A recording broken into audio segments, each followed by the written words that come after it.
ओम शांति। हम बाबा की महान आत्माएं, जिनको बाबा ने लक्ष्य दिया है सर्वगुण संपन्न बनने का।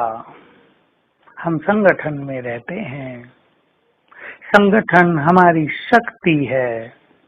कईयों को संगठन में रहने से डिस्टरबेंस होता है और कई आत्माएं संगठन में रहकर डिस्टरबेंस से मुक्त रहना सीख लेती हैं।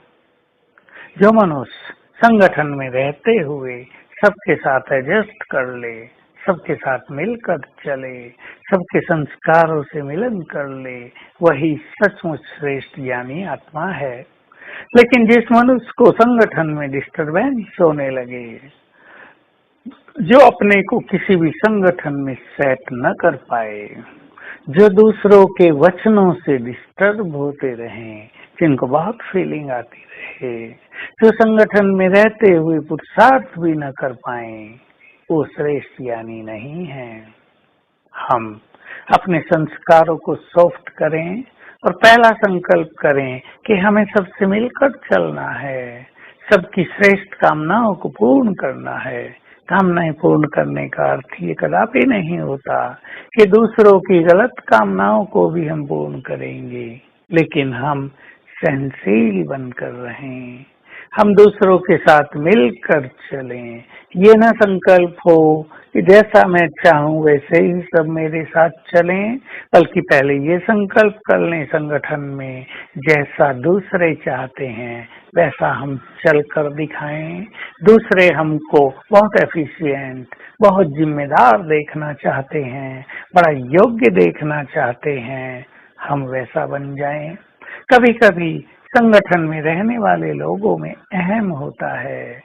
आप छोटे हैं तो वो आपको कुछ ना कुछ बोलते रहेंगे, आपकी खुशी छीनते रहेंगे, लेकिन इसी में आपको सीख लेना है कि मुझे अपनी स्थिति बिगाड़नी नहीं है। ये बोलते ही रहते हैं, इनका काम बोलना है और मेरे कानों में भगवान के बोल गूंजते रहें। बच्चे अचल अडोल रहो। तो दूसरे के किसी भी कारण से हम अपनी स्थिति को खोएंगे नहीं, तो हमारी शक्तियां बहुत बढ़ती जाएंगी और हम देखेंगे कि बोलने वाले बोलते ही रह गए और हम पहुंच गए अपने लक्ष्य की ओर। तो हर परिस्थिति को अपने को शक्तिशाली बनाने का साधन मान लें। हमें एडजस्ट होना है, लेकिन सेवा के क्षेत्र में हमें ये भी ध्यान रखना है कि हम अपनी जिम्मेदारियों को इस तरह निर्वाह करें कि जिम्मेदारी देने वाले प्रसन्न हो जाएं, वो हमसे निश्चिंत रहें। हमें जिम्मेदारी देकर वो कुछ भी सोचें नहीं कि पता नहीं इन्होंने किया होगा या नहीं किया होगा। साथ में किसी भी संगठन में स्वयं को एडजस्ट करने के लिए मूल जो चीज है वो है अपने संस्कार और अपना श्रेष्ठ पुरुषार्थ। कभी कभी संगठन कईयों को पुरुषार्थ भी नहीं करने देता।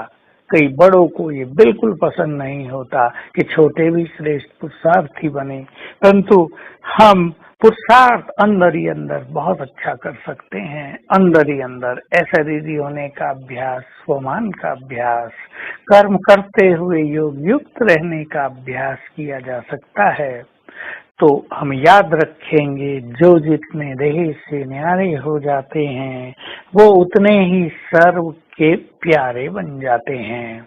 अब देह से न्यारी स्थिति के लिए न तो हमें किसी की आज्ञा लेने की जरूरत है, हमें भगवान की आज्ञा मिली हुई है, और न किसी से कुछ पूछना, न इसके लिए किसी समय की आवश्यकता है।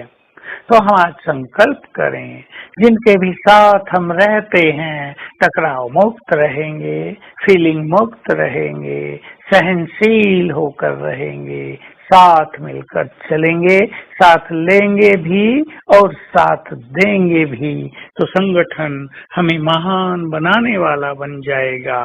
संगठन हमारे अंदर गुण भर देगा, हम सीखते जाएंगे। बस लक्ष्य ये हो कि हमें सीखते चलना है। तो आज सारा दिन ऐसा रिदी होने की दिल करेंगे। मैं आत्मा प्रकृति की कुटिया में विराजमान हूँ। बैठा देखें अपने को इस कुटिया में, मैं तपस्वी कुटिया के अंदर हूँ। फिर इससे निकलकर मैं अपने धाम चली जाती हूँ, वहाँ की शांति को अनुभव करती हूँ और वापिस आ जाती हूँ अपने देह में।